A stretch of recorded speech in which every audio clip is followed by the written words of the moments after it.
అందరికీ నమస్కారం. నేను మీ సుజాత. బెల్లం చలిమిడి ఏ విధంగా తయారు చేసుకోవాలో చూద్దాం. కొత్తగా పెళ్ళయి అత్తవారింటికి వెళ్ళే అమ్మాయికి సారిలో ఈ బెల్లం చలిమిడి అనేది పెడతారు. ఇంకా శ్రీరాముని నైవేద్యంగా కూడా పెడతారు. అమ్మవారికి దేవి నవరాత్రుల్లో ఈ చలిమిడి అనేది నైవేద్యంగా చేసి పెట్టచ్చు.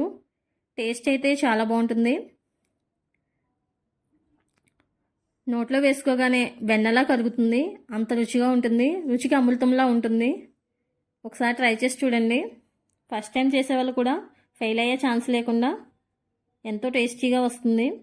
ఈ బెల్లం చలివిడి తయారు చేయడానికి ముందుగా ఒక 2 గ్లాసుల బియ్యం తీసుకుని ఒక 6 గంటల ముందు నానబెట్టుకోవాలి. అంటే నేనైతే నైట్ నానబెట్టాను, ఉదయం తయారు చేశాను కాబట్టి. ఇందులో ఒక 2 గ్లాసులు నీళ్ళు వేసేసుకోండి. ఇలా వేసి నైట్ అంతా కూడా నానబెట్టాను. నానబెట్టిన తర్వాత పైన ఇలా బియ్యం తేలే కదా, అన్నీ కూడా లోపల సర్దేయండి. ఇలా సర్దేసిన తర్వాత ఇప్పుడు బియ్యం చూస్తే ఈ విధంగా బాగా నానాయి ఉదయానికి. నేను దీన్ని ఒక 2 సార్లు శుభ్రంగా కడిగేశాను. మీరు కనుక అలాగే వేసేసుకుంటే కొంచెం పులుపు అనేది వస్తుంది నైట్ నానబెట్టడం వల్ల.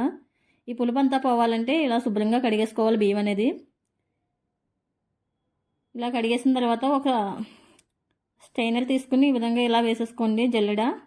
ఈ జల్లెడలో మొత్తం అంతా వేసేసుకుని ఈ బియ్యాన్ని ఇలా 15 నుంచి 20 నిమిషాలు ఇలా వడకట్టాలి.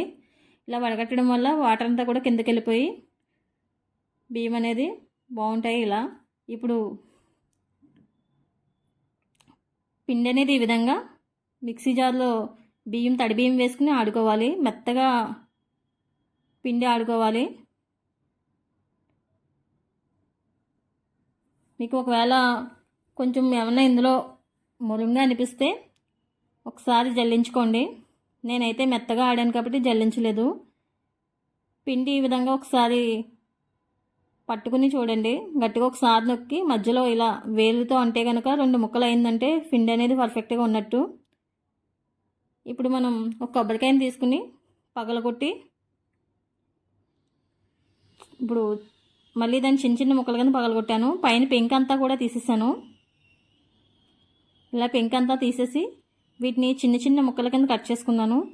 ఇలా కట్ చేయడం వల్ల వేపినప్పుడు బాగా ఫ్రై అవుతాయి. టేస్ట్ కూడా చాలా బాగుంటుంది.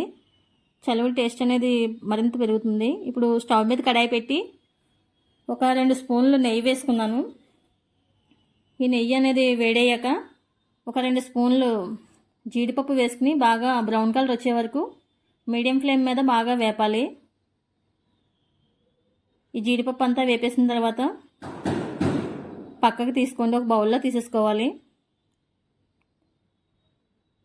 ఇప్పుడు ఒక కొబ్బరి చెక్క అయితే మొత్తం చిన్న చిన్న ముక్కల కింద కట్ చేస్తాను. నేనైతే ఒక చెక్క వేసేసుకుంటున్నాను. మీకు ఇంట్రెస్ట్ లేని వాళ్ళు ఒక 4 స్పూన్లు అయితే వేసుకుంటే సరిపోతుంది. మీడియం ఫ్లేమ్ మీద అదే నెయ్యిలో ఇదంతా కూడా వేపేసాను నేను. బ్రౌన్ కలర్ వచ్చే వరకు వేపేసిన తర్వాత స్టవ్ ఆఫ్ చేసి ఇదంతా కొంచెం చల్లారిన తర్వాత ఒక బౌల్లో తీసేసుకోవాలి. నేను నెయ్యితో సహా తీసేసుకున్నాను మొత్తం. ఇదంతా తీసుకుని ఒక చోట పక్కన పెట్టుకోండి. ఇప్పుడు ఒక బౌల్ తీసుకుని మనం మిక్సీ పట్టించుకున్న వరిపిండి ఉంది కదా, ఈ తడిపిండి, ఈ పిండి అంతటినీ కూడా ఈ బౌల్లో వేసేసుకోండి. అంటే నేనైతే 2 గ్లాసుల పిండి తీసుకుంటున్నాను. ఈ 2 గ్లాసుల పిండి తడిగా ఉంటుంది కాబట్టి ఈ తడి అనేది ఆరిపోకుండా ఉండడానికి ఈ విధంగా లోపల వరకు నొక్కి పైన మూత పెట్టి పక్కన ఉంచుకోవాలి. 2 గ్లాసుల పిండికి 1 గ్లాసు బెల్లం అయితే తీసుకున్నాను. ఈ విధంగా చితకొట్టిన బెల్లం. ఇప్పుడు స్టవ్ మీద కడాయి పెట్టి బెల్లం అంతా కూడా కడాయిలో వేసి 1/2 గ్లాసు వాటర్ వేయండి. వేసి మంట అనేది మీడియం ఫ్లేమ్ మీద పెట్టాలి. ఒక 2 యాలక్కాయలు నేను చూపించిన విధంగా మెత్తగా దంచేసుకోవాలి. ఇది పక్కన ఉంచుకోవాలి. ఇప్పుడు మనం పాకం అనేది మరుగుతుంది. అంటే బెల్లం అంతా కూడా కరిగాక నాకైతే కొంచెం నలకలుగా ఉన్నాయి అని అనిపిస్తుంది. అందువల్ల నేను ఒకసారి దీని అంతా కూడా బెల్లం కరిగిన తర్వాత ఒకసారి వడకెట్టుకోవాలనుకుంటున్నాను. స్టవ్ ఆఫ్ చేసి ఇప్పుడు నేను చూపించిన విధంగా ఒక గిన్నెలో ఇలా వడకబెట్టేశాను. వడకబెడితే కొంచెం నలకలనే వచ్చాయి. అందువల్ల దీన్ని సెపరేట్ చేసేసి మళ్ళీ అదే కడాయిలో ఈ బెల్లం పాకం అంతా కూడా వేసేసుకోవాలి. ఇలా బెల్లం పాకం అంతా వేసేసి ఇప్పుడు మంట అనేది మీడియం ఫ్లేమ్ పెట్టి బాగా పాకం బాగా మరగనివ్వాలి. ఇలా నురగొచ్చే వరకు బాగా మరగనివ్వండి. అంటే మనం చలివిడి టేస్ట్ అనేది ఈ పాకం తీగపాకం పట్టడంలోనే ఉంటుంది. ఇప్పుడు చూడండి, నేను చూపించిన విధంగా బాగా నురగొస్తుంది కదా. ఇలాంటి టైంలో ఒక బౌల్లో వాటర్ తీసుకుని కొంచెం పాకం అనేది అందులో వేసి ఒకసారి చూసుకోవాలి. బాగా ముదరపాకం పట్టేసుకోవద్దు. నేను చూపించిన విధంగా పెట్టుకుంటే సరిపోతుంది. ఈ బౌల్లో వాటర్ వేసుకుని ఇప్పుడు నేను కొంచెం పాకం అనేది వేసాను కదా, ఉండ అనేది నేను చూపించిన విధంగా అయితే సరిపోతుంది. బాగా తీగపాకం అవసరం లేదు, జస్ట్ అలా ఉండ అవుతే సరిపోతుంది.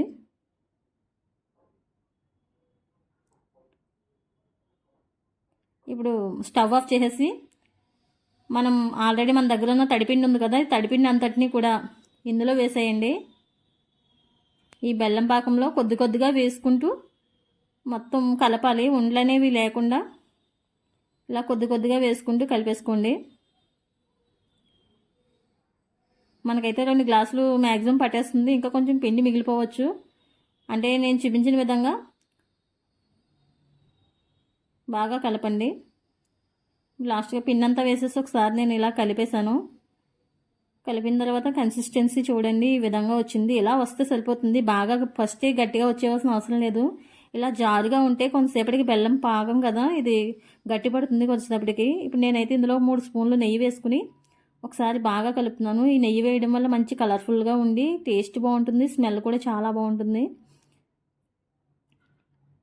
ఇలా చూడండి, నేను చూపించిన విధంగా వస్తే సరిపోతుంది. మరీ గట్టిగా రావాల్సిన అవసరం లేదు. మొత్తం అంతా బాగా ఉండలు అనేది లేకుండా బాగా కలిపేసుకోండి. ఇలా చేస్తే టేస్ట్ అనేది చాలా బాగుంటుంది. ఇప్పుడు మనం ఆల్రెడీ వేయించుకున్న కొబ్బరికాయ ముక్కలు, జీడిపప్పు ఉంది కదా, ఇదంతా కూడా ఇందులో వేసేయండి. ఈ చలిమిడిలో వేసేసుకుని ఒకసారి మొత్తం బాగా కలపాలి. ఈ కొబ్బరికాయ ముక్కలు మరింత టేస్ట్ అనేది ఇస్తుంది ఈ చలిమిడికి. మనం బెల్లంతో చేయడం వల్ల చలిమిడి టేస్ట్ అనేది 10 రెట్లు ఎక్కువగా ఉంటుంది. ఒకసారి మీరు కూడా ట్రై చేసి చూడండి, టేస్ట్ అయితే బాగుంటుంది. నెక్స్ట్ మీకు ఏ రెసిపీ కావాలో కామెంట్ చేయండి. ఈ వీడియో కనుక మీకు నచ్చినట్టయితే లైక్ చేయండి. సుజాత కుక్ ఫైల్ అనే నా ఛానల్ని సబ్స్క్రైబ్ చేయండి. ఈ రెసిపీ మీరు ఇంట్లో ట్రై చేసినప్పుడు ఏ విధంగా వచ్చిందో నాకు కామెంట్ చేయండి. Thank you for watching. Please subscribe my channel.